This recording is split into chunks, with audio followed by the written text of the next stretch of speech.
Hello and welcome to the Castles, Cantrips and Conniptions podcast. My name is Edward. And my name is Evan.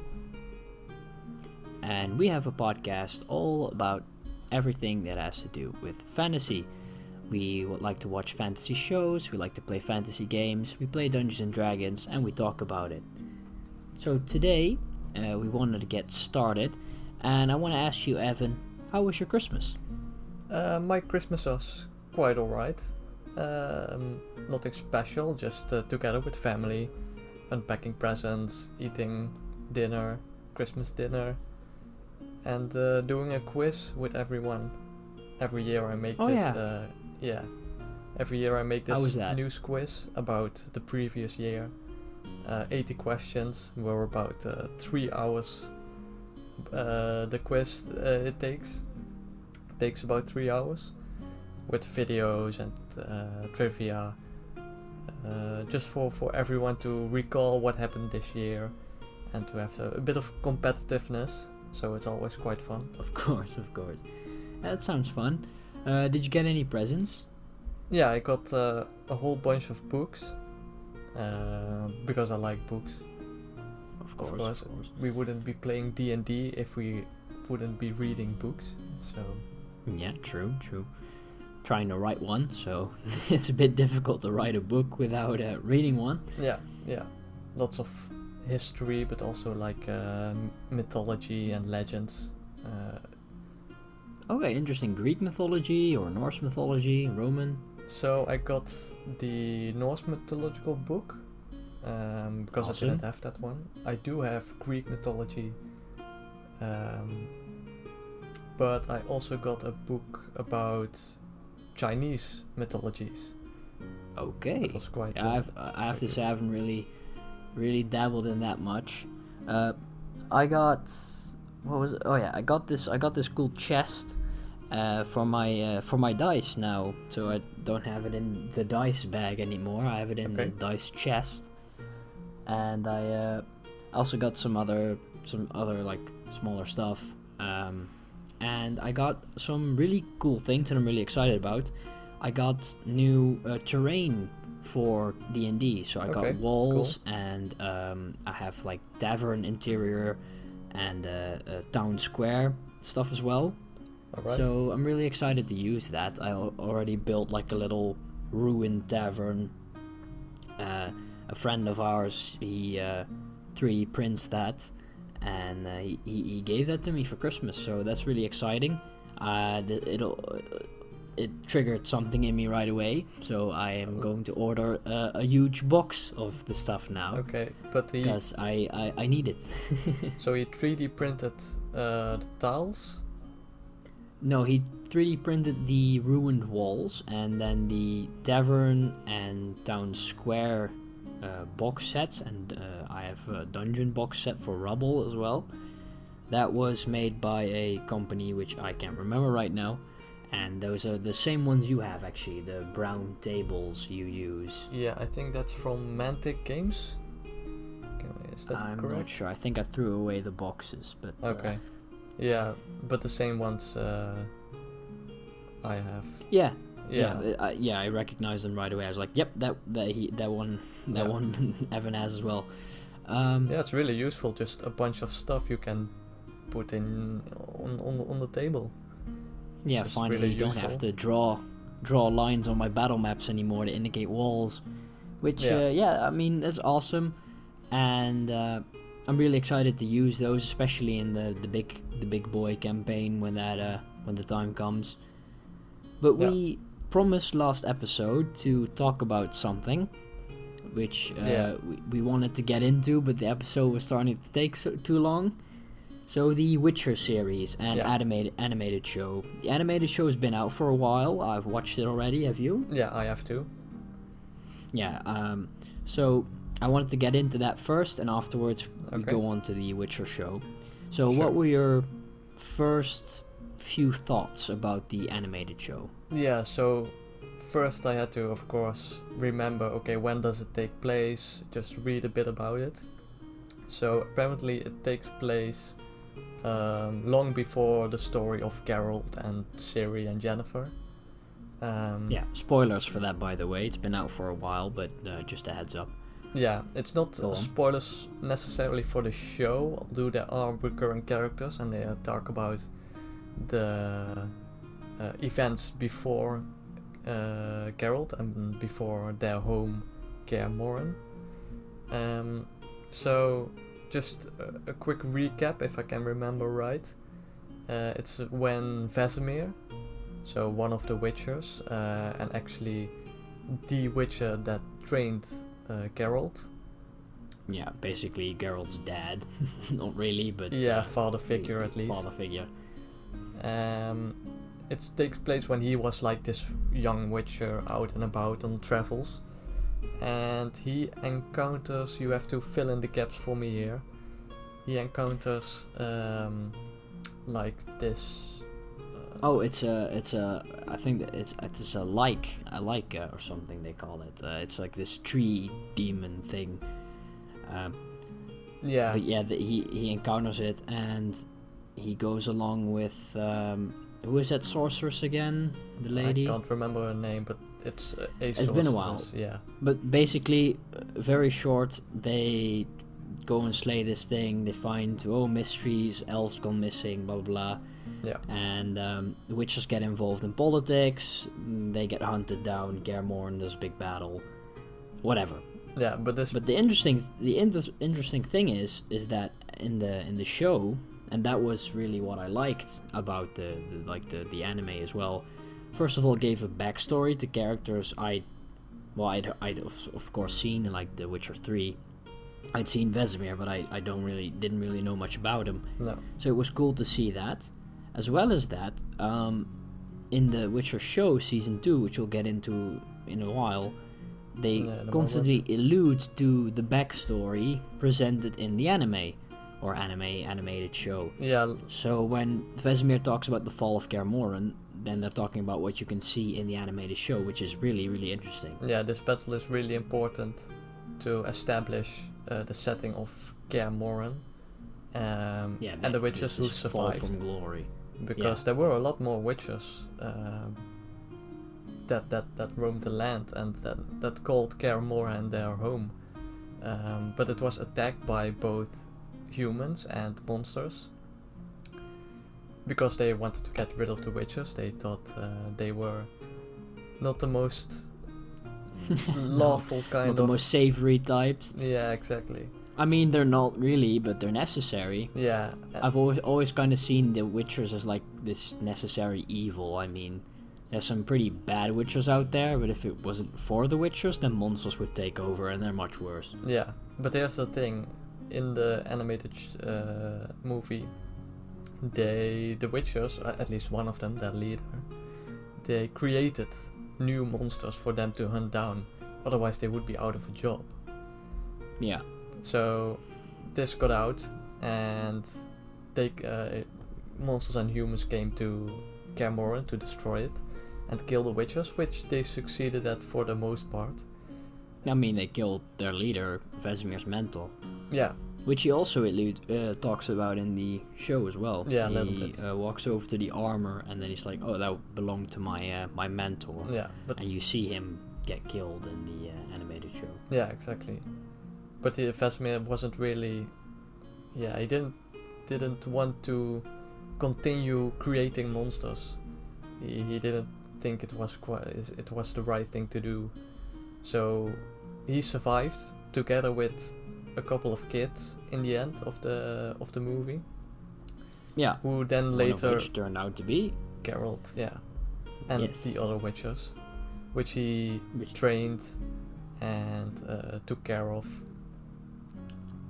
And who was Cohen and stuff. So the guys from the new season, were they part of that as well, or did they not get named? The kids, I think only Geralt really was named. Yeah, I think like Lambert and Eskel were mentioned maybe in the movie. Okay.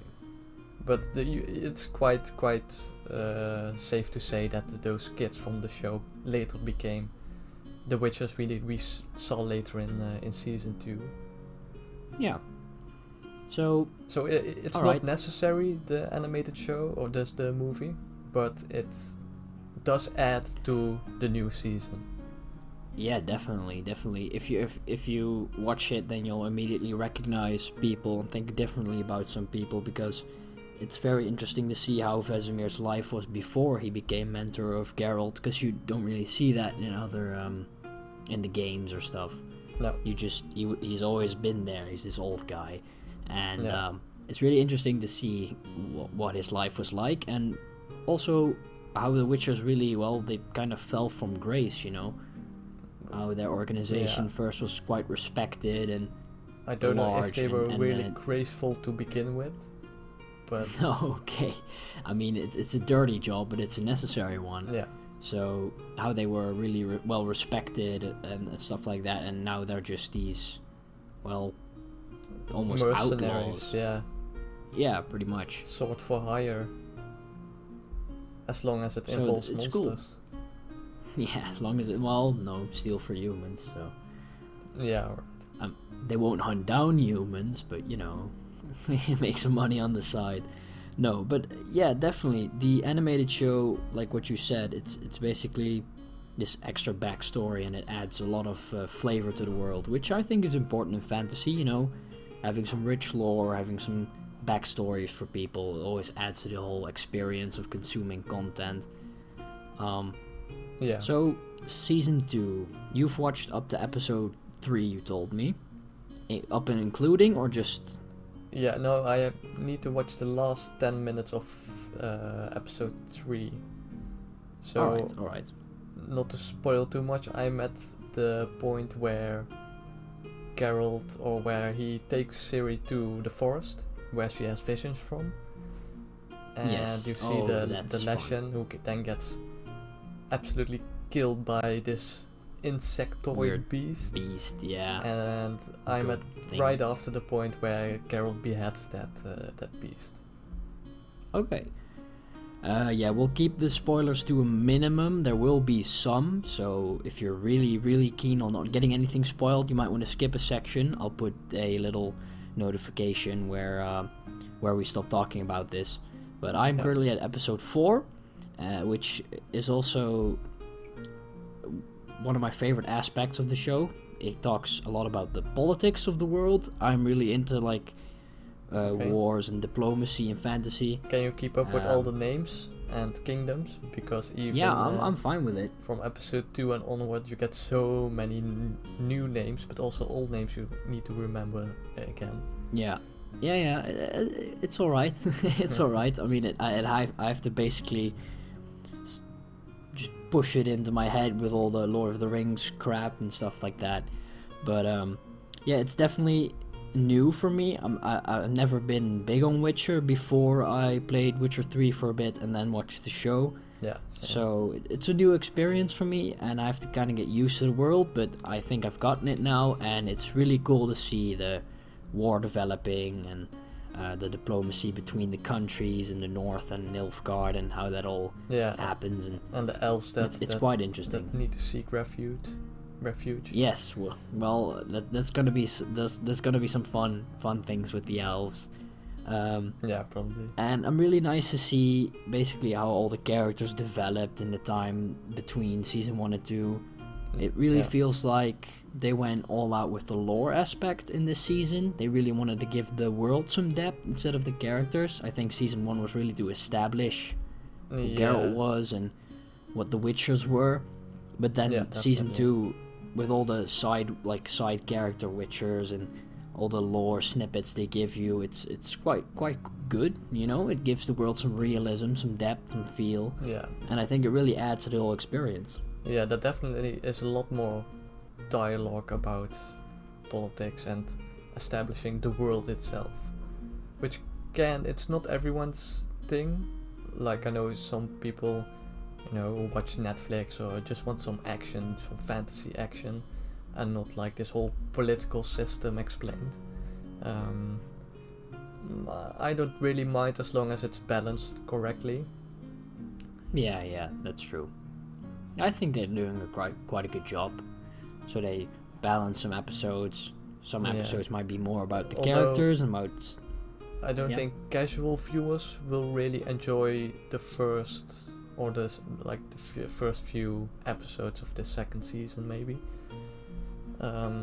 Especially once, like, with the mages and stuff. Like, yeah, that's the most, for me, that's been my least favorite part with the mages and like the whole bit in Kaer and Morhen where Sirius being trained and with the Witchers, like that's all quite fun stuff, and it's a lot more actionful and easier to understand. Not too many names, just really the backstory about the Witchers. Yeah, definitely. But the whole political aspect with the elves and Nilfgaard, and how the mages like weave in between influence, exactly. Like that can be a bit too much for a casual viewer. Yeah, I agree. So that's really funny because when me and my girlfriend watch it, she's more of the casual viewer, so she just likes to, well, she understands the characters in the story and stuff, but I'm really more of like the politics and war kind of guy. I want to know exactly, I don't know, what, I don't know, government the North have and stuff like that. I'm really interested in that. I also, in my own work, on my own writing, I also try to incorporate that. So a lot of, politics and stuff like that, I try to add to it because I think it gives the world some realism. I enjoy realism in fantasy, but if you're just like another guy who just wants to watch some awesome dude kick ass and kill monsters, then yeah, I understand why it can be a bit boring or too much. Yeah. But it's definitely fun nonetheless for me. I actually especially enjoy episode 4 because of it.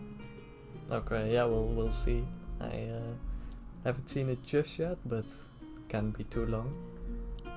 Yeah, I mean, it's a lot of talking, a lot of dialogue, but it's pretty sick. And there's this new guy who I never seen before, but is probably important, and I don't really understand yet. But okay. Yeah, I'm really excited to see where this goes, especially the whole war situation. I think is interesting to see if Nilfgaard comes out on top, because I can't really remember from The Witcher 3 if they do. So no, I still have to see. Nilfgaard is definitely one of the bigger empires out there. But I think the empire, right? It's basically them against the rest of the world. Yeah, but you still have like Redania. I don't think we've seen or heard much about it in the show yet. Well, Redania, it's not really a spoiler, but episode 4 is all about Redania. Oh, okay. It's called Redanian intelligence for a reason. Right, okay. Well, we'll see then, because that's one, at least from The Witcher 3, from the games, that hasn't really made their appearance yet in the show, even though it's like a pretty big deal in the game. Okay. Yeah, I think they're gonna get more into the. This is a prediction. I haven't seen past episode 4. I think they're gonna get into more like the explaining what the North really is, because they've always really been saying like, oh, the North, but no one. I don't think they really explained what the North is. No, they've. So I think that's what they're gonna do first. Yeah, they've mentioned a bunch of places, but just by name and not really. Yeah. What each area, who lives there, or what their system of government is, or even the types of monsters that roam those lands. Oh yeah, that could be cool too.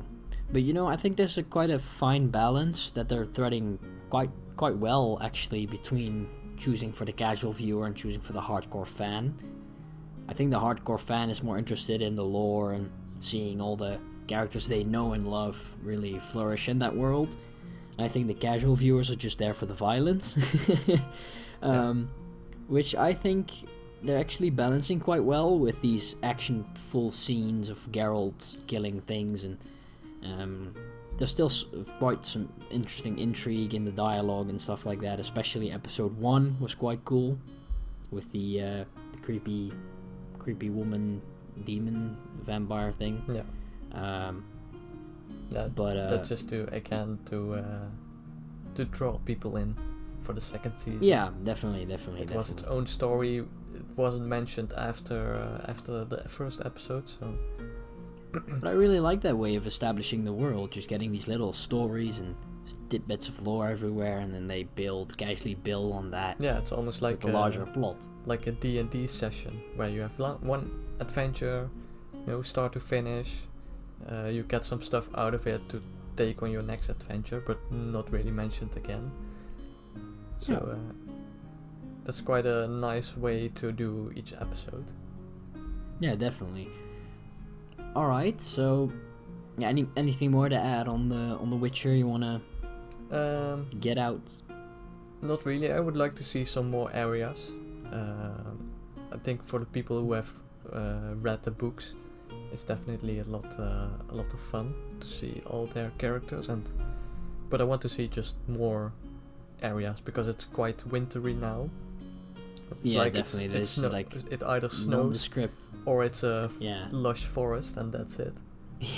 Yeah, true. It's either stormy rocky coast, green fields / forests, or freeze. Yeah. So I would really like to see the Skellige Islands and maybe perhaps more south to Nilfgaard. If they are in for the long run, then we will most definitely see more parts of the world. Yeah. And it's also cool to see Ciri develop as well. Just something quickly to add, because she starts off as this like small girl who doesn't really know anything about the world, and it's interesting because the show kind of bridges the gap between small Ciri and video game Ciri, where she's like this seasoned adventurer basically. So I think that's cool as well. Yeah, definitely. She's probably the character that will get the most development. Yeah, definitely. I think her and Geralt, and then like Yennefer and Triss on the side. I'm not really 100% feeling the whole Aretusa Yennefer like arc. Don't think I really enjoy that, but that's just me. I don't really enjoy the whole magic thing. I'm more of like the show me swords and battles and horses and stuff. Yeah, true. But like that's something for everyone. But I'm with you on that one. Hopefully we'll get some more magic action. Even from the instead of talking about it. Yeah. Instead of like screaming and crying and waking up in a forest a dozen times. Yes. Having a bad dream about some crazy old grandma in a chicken hut. Yeah. There was a crazy woman in the KFC in the forest. Now I can't do magic. Yeah, no. One more thing in episode 2, I think. Like they're in this really old, decrepit temple almost, and they come across this altar with offerings. Yeah. And suddenly it like opens up to a hole in the ground. Like I don't know. Was that really a thing, or did they just imagine this? You know what I think happened? I think they went in, and then there was like a weird gas or something, or it was like a pocket dimension, full on D&D style. Yeah. And that was basically like her pocket dimension, or they were like, I don't know, like drugged by something in there, and then they envisioned the witch basically. Yeah, I'm not sure. That was a bit confusing for me. Yeah, it was. They can just use the casual explanation every fantasy writer does. It was magic. Yeah. It was magic, definitely. Yep, nope. Why the rivers don't flow between seas? It's magic. That's the way the gods want it to be. Yeah, magic. Don't question it. Just move along with it. Definitely do not look into this lore that I hastily wrote or improvised when you asked about it. Yeah. That's basically DMing in a nutshell. True, for the most part, yeah. So, the future of The Witcher. What do you think? Yes. Where they're gonna go after this season? What do you think? After this season, I think more seasons, obviously, because I think it's been quite a big success. I mean, I've heard a lot of critics, but they're always there. So I think there will be more seasons. I'm not sure about another game. I don't think that's gonna be a thing. I mean, I haven't heard anything from it, so I suppose it's not gonna be a thing. Yeah. I don't think there's any more books coming out either. So I think it's just this show, and then we'll see. I don't know. I can't really predict anything about that. No. No, yeah, let's hope that. What do you think? Yeah, I'm not sure, because at the end of the second DLC of The Witcher 3, Yes. that's what even the developers themselves called like the end. Like they made a or Geralt made a bit of an in joke at the end of the second DLC. This is not a spoiler, by the way, but he looks directly in the camera, so fourth wall breaking, and says, God, no. "We have definitely deserved a little rest." Yeah. Like speaking from the developer's point of view, like after 3 Witcher games. Yeah, I can CD understand how you Projekt want a Red little rest. wants to do something else now. That's not. And then they made Cyberpunk. Then they made Cyberpunk. So. Oh God, go back to Witcher production. Oh no. Yeah, but I think they have, and don't quote me on this at all, but some fake memory from a while back did mention that they wanted to get back into the Witcher series at some point, because they do it best. Like, they know all about The Witcher. The Witcher 3 was immensely popular. So if anyone can do it, it's probably them. And I think everyone would like something from CG Project Red, more Witcher related, because we all know how Cyberpunk turned out. Yeah, and great success. Still need great to play success. it, because it's still like a big world with in-depth characters. Yeah, it is. I played it for a bit, as in a bit being 12 hours, and then new. I mean, I have it on console, so I suppose it's not the full experience, whatever. I just wanted to casually enjoy it, but it's buggy, it's glitchy, it doesn't work, so I stopped playing it. Yeah, maybe which is a after shame, some but patches, because I really do want to play it. Yeah, I think I also have to play it on PC because it was just not made for PS4. It lags constantly. It can't handle the loading. The render distance is all weird. But whatever, we'll see. I mean, this looking at CD Projekt's like track record, I think they've made some pretty good games overall. Yeah. So let's just hope Cyberpunk was a, exception. Yeah. And that future Witcher projects, if they are in the, if they are in production, that they'll be better. Yeah, because there's definitely room for more. Yeah, there is definitely. I mean, the world is so vast. There's so much lore you can explore that it would really be a shame to leave it at 3 games. Well, yeah. But then again, if it does end, if it does end right here, if there isn't any more games made, then fine. This was a decent ending as well. Yeah, they made the trilogy. But, they ended on a high with Witcher 3. So yeah, probably I mean, not best to push I think their they luck. should yeah, don't push your luck and see if anything in the future presents itself. I mean, how cool would it be if there was just a game standalone about Ciri? If in like a scenario where Geralt, I don't know, was old, passed away, and Ciri is now Geralt's age, and you can explore the world through her. Could be interesting. I think that would be an interesting concept. Yeah, although because she's definitely an interesting character, with her powers and everything. But I would also like to see how the world would have evolved during Ciri's time, especially with the elves and also the future of the Witchers themselves. I mean, I think Vesemir said that there can be more Witchers, right? Yes, something like that. So what if once the world is there are no witches anymore? Like, do monsters come back? Do they roam the lands even more now? I think that will there be a second conjunction? Yeah, and with evolution of monsters themselves, which is also talked about in both the animated movie and the second season. Yeah. Like, we will be seeing a lot more new monsters, and without witches, like, who's going to defeat them? There's no casual town guards who die when you blow on them. Nope, they're not gonna stop them. Or perhaps a new conjunction of the spheres also mentioned. Like, Vesemir being a crazy flat earther and thinking there's gonna be a new conjunction. Who knows? Yeah, who knows? But no, there's definitely a lot of there's a lot they can work with. There's a lot they can screw up because they've set such high standards for themselves. I'm talking about CG Project Red here. Yeah. So who knows? Maybe it won't be a game that we'll be getting. Maybe it won't be a book we're getting. Maybe it'll just be another show. Who knows? Maybe it'll be a movie. However, movies based on shows usually don't do so well, Sword Art Online.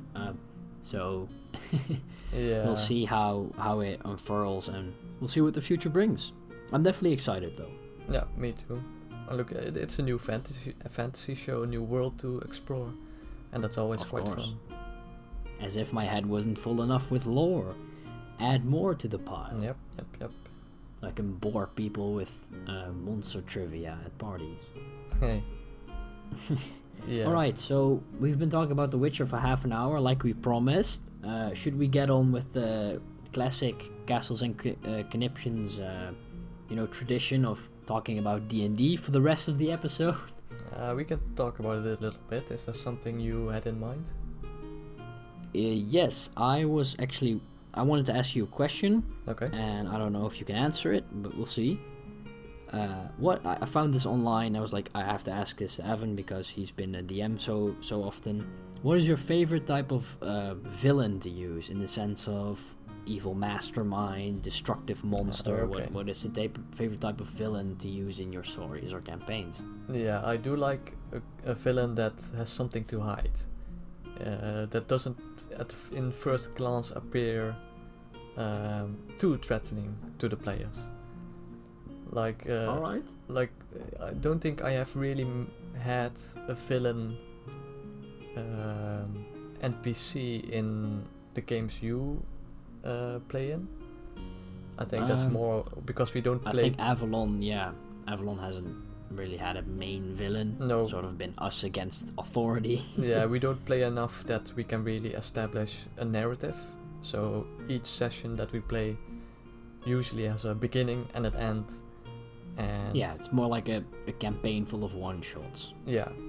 If you would play regularly, then there would be a lot more recurring characters, including villains, of course. Yes. But I do like a villain that has something unique that the players don't know about, whether that's a magic spell or like a trapdoor underneath the arena they fight in. Just something that gives them a bit of power over the players.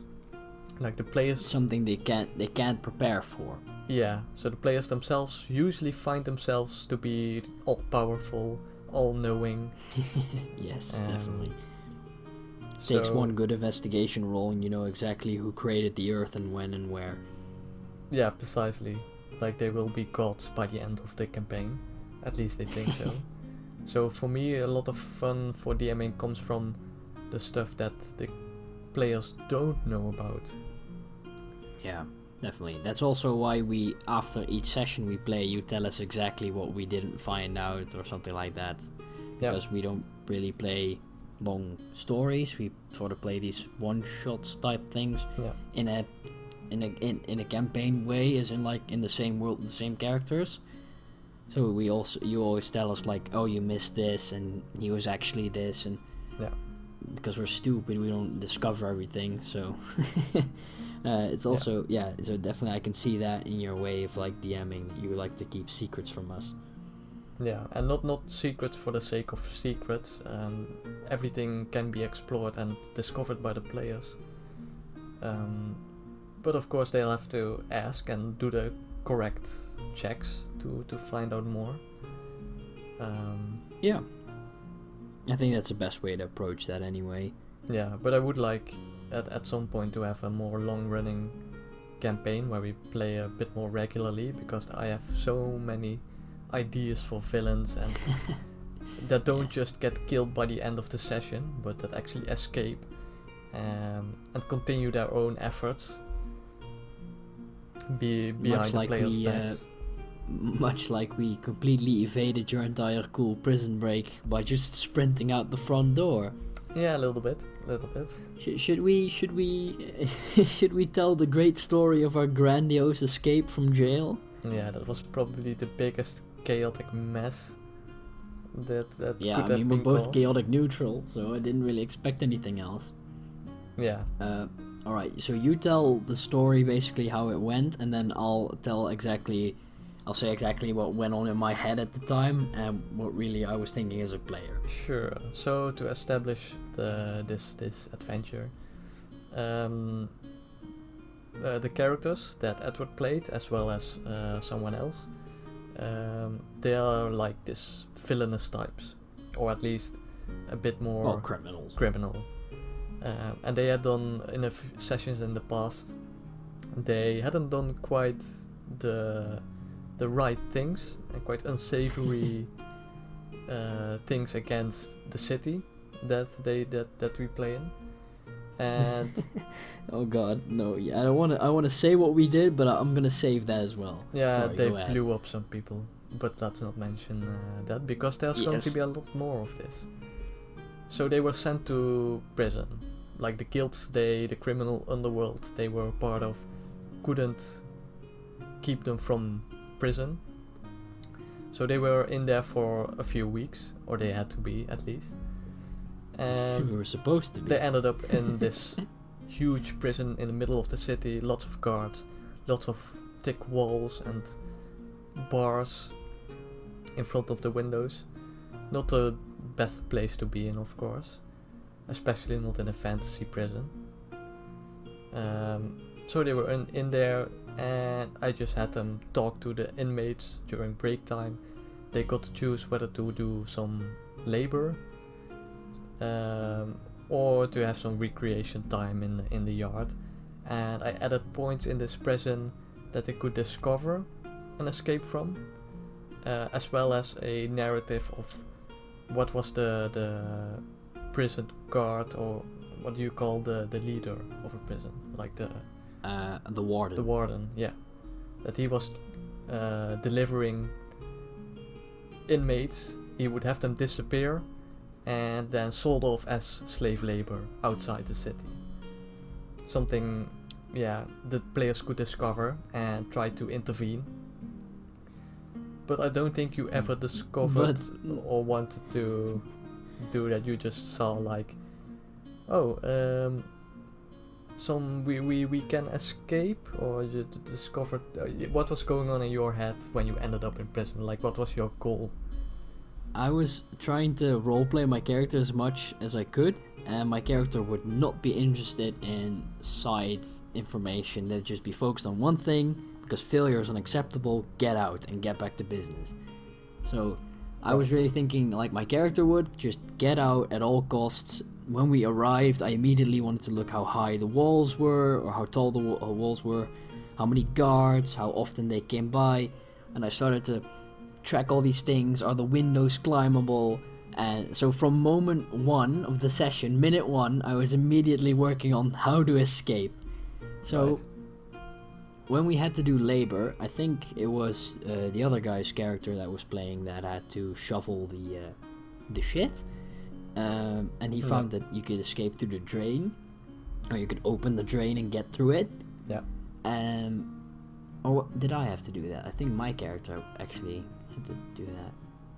Yeah, one of you at least discovered that there was an access I think to it the was sewers. me.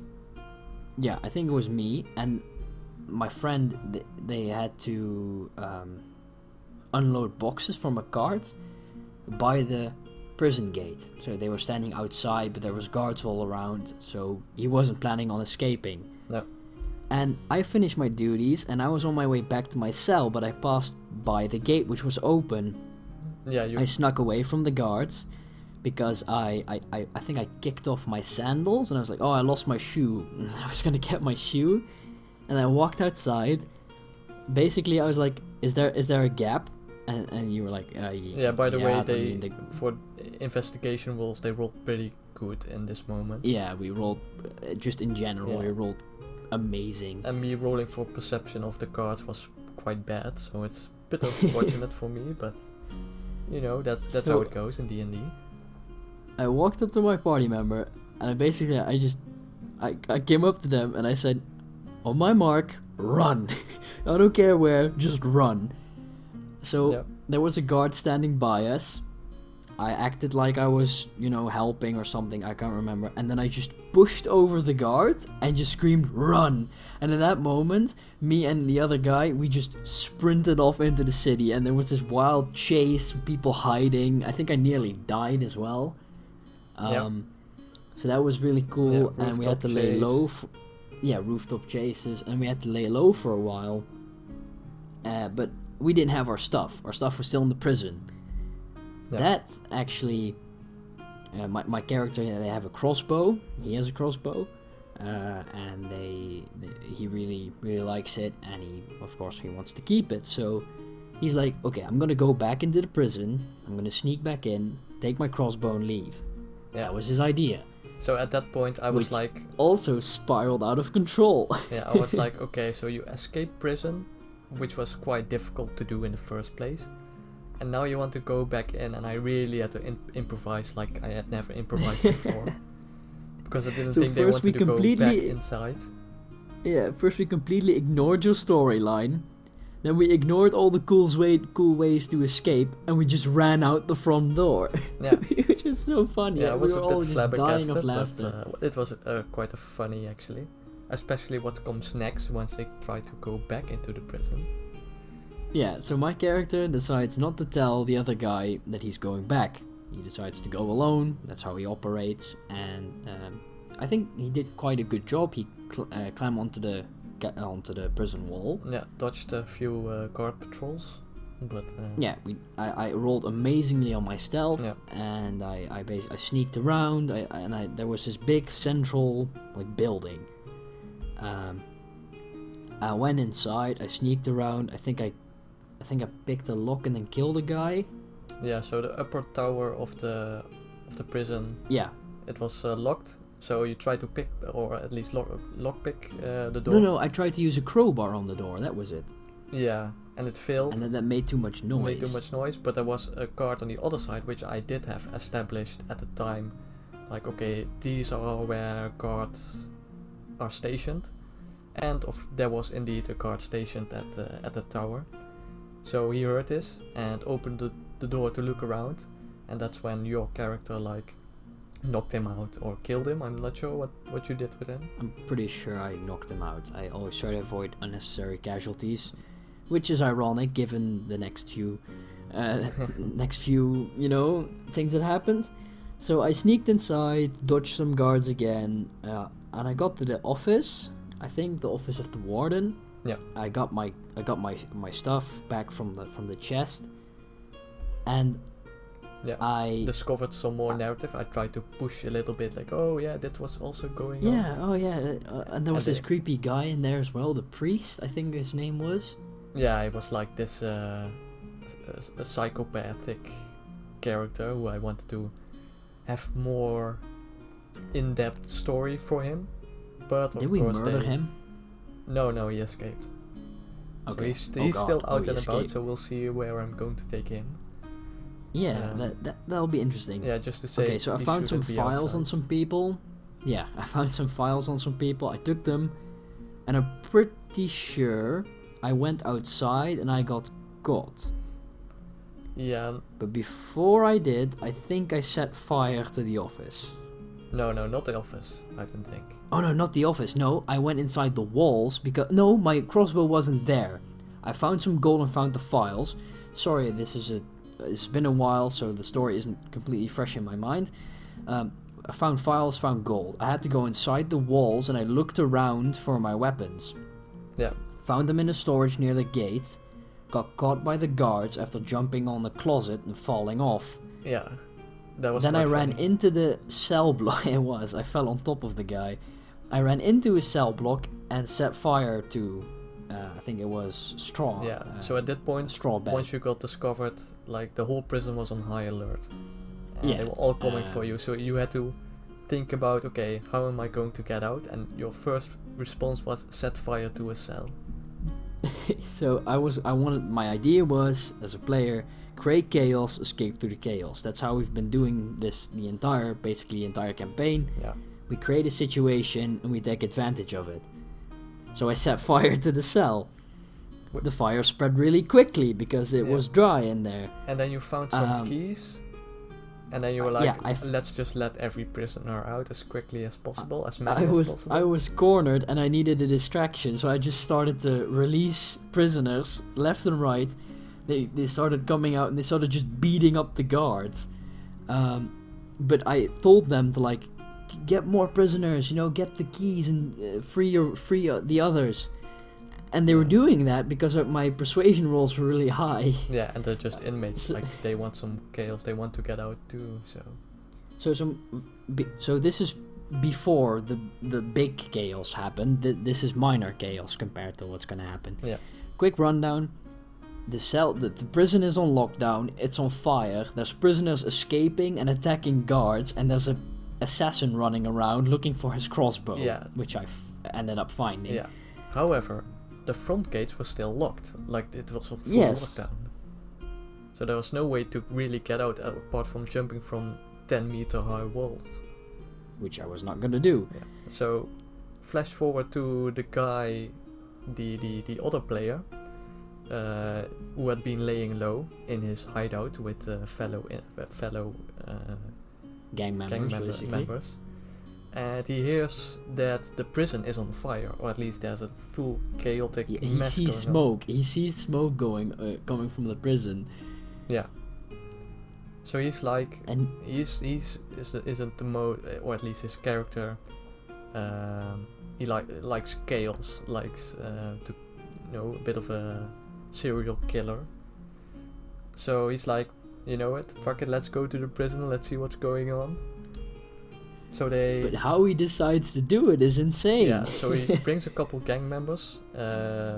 They get on a carriage with a horse-drawn carriage, like 2 of them, I think, and just like rush towards the prison. Do you want to tell what happens? Sure, I will. So from my perspective, like all hell had broken loose. All the prisoners had gone loose. They were grabbing weapons, they were killing guards, they were setting each other free. Entire cell blocks were on fire. There was fires everywhere. Chaos, screaming. I couldn't move. Like everywhere is difficult terrain because all the hallways were crammed with just people trying to kill each other. Yeah. There was blood, whatever. And I was trying to like kill my way to the front gate and open it. Yeah. And there were some guards holding their ground near the lever for the front gate. Yeah. And they were in this like shield wall formation. They were fighting off inmates. I was shooting at them until I heard horses. And then I heard an extremely loud bang. And then all of a sudden, the gate, like, it didn't open. It just dented in. It was like a portcullis. And it just dented forwards and knocked out a guard and some inmates. Yeah. And I just heard horses screaming and people screaming outside. And then they lifted the portcullis up, got in, killed the guards. So basically what the other player had done, they had used a horse-drawn carriage to ram a portcullis because he thought that it was a gate. It wasn't a gate, it was a portcullis.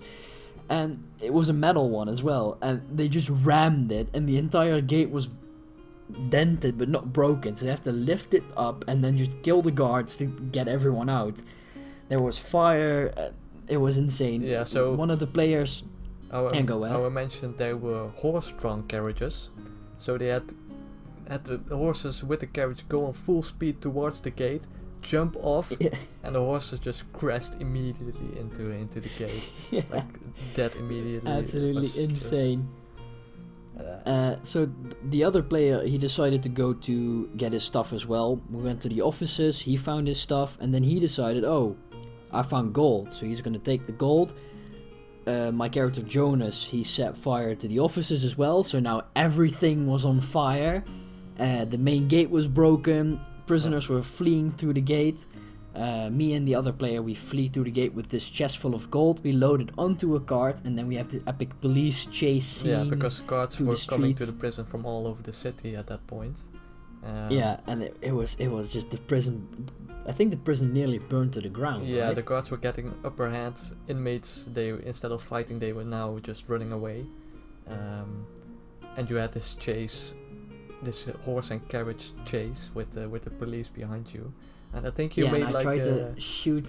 Yeah, I tried to. I was on the back, and the other player was controlling the carriage. I shot the driver with a crit, and I just insta killed him, and then the entire carriage just crashed off just this the guys chasing. Fast and Furious movie moment. Yeah, definitely. So that probably was one of my favorite just D&D memories in general. We go in to get a crossbow. We return having burnt the largest prison in the city to the ground, killed tens of people. We let loose at least like 100 convicts or something. I don't know the exact number. It was and that that was an absolutely crazy session. I remember we put on the Doom music as well, like the metal from Doom. just to set the chaotic scene. Set that the it was. mood, yeah. Slayer as well, that was cool. Yeah. And then we all returned home and we lived happily ever after. Yeah, although you did have to lay low for quite some time, and the other player Yeah, like a month. set up like this scene where they disguised a guard as himself and then threw him off a roof, just to show the other guards like, okay, this guy is now dead. Yeah, he was trying to basically try to mask, like fake his own death to mask himself, because his face had been seen, and his dark gig is not to let his face be seen. Yeah. So and my character set up an organization. He set up the Red Hand, which are basically like these anarcho-criminal people who want to bring down the government and turn the city into like this criminal free enterprise zone, basically. And he set that up. So yeah, that entire prison attack, really, it ended up in the foundation of a terrorist organization. Yeah, but it's gonna come back, like even in the session we had afterward. Oh yeah, I'm very excited to play again. I think we have a session planned next week, right? Yeah, if you want to do Avalon again, of course. Yeah, definitely. Okay, I'll have some fun ideas. So the prison, like, I had to improvise I hadn't improvised that much in the sessions I DM'd, so that was a lot of practice for me as well. But it was a lot of fun, just to see what do the players do, and I couldn't have predicted any of it. Yeah, it's like a classic example of players being absolutely chaotic and just doing whatever they think is right in the moment. Because I really didn't think about the consequences. I was like, I have to sit here for a couple weeks, or just take my chances and run.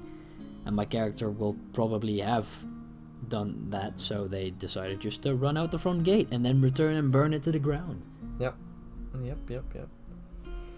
Yeah, you can definitely tell Jonas has a style of doing things. First he goes in quietly, and then all hell breaks loose and he unleashes the hounds of war. Yeah, and the other guy is also like super not into the right stuff, not right in the head. Yeah, no, definitely not right in the head. Jonas is, but he just doesn't care. But the other guy, he enjoys it, which makes him a lot more dangerous. Yeah. But I guess Jonas has more like the organizational capabilities to. He had experience with things, so he's able to organize his little brotherhood better than the gangs. Yeah. But yeah, that was quite the session. Yeah, absolutely. So Alright. We can talk about D&D some other time. Definitely, we got more stories to tell, more crazy things we did. Yeah. I'm thinking about the Kobold Caves now, but we'll save that up for the next time. Yeah, so just for next session, I'll prepare something. How are you with the MCU? So the Marvel Cinematic Universe. I'm just a casual enjoyer of that. I'm not really like a huge fan. I enjoyed some movies. I really like Deadpool, but I'm not like the biggest fan of that. Okay. No, we can keep it casual. Because I have a couple of fun question or discussion points. All right. About sure. the MCU, but also just the mythological aspect or the stories they're based on. Yeah, so Thor and Loki and stuff. Yeah, Thor and Loki and the whole Norse mythology, but also like some of the other stories from the Marvel characters. No, sure. I got a couple books that I need to read. Yeah, before I don't that, want to but reveal that's, too much, but don't worry, you'll know exactly what we'll be talking about next time. That's okay.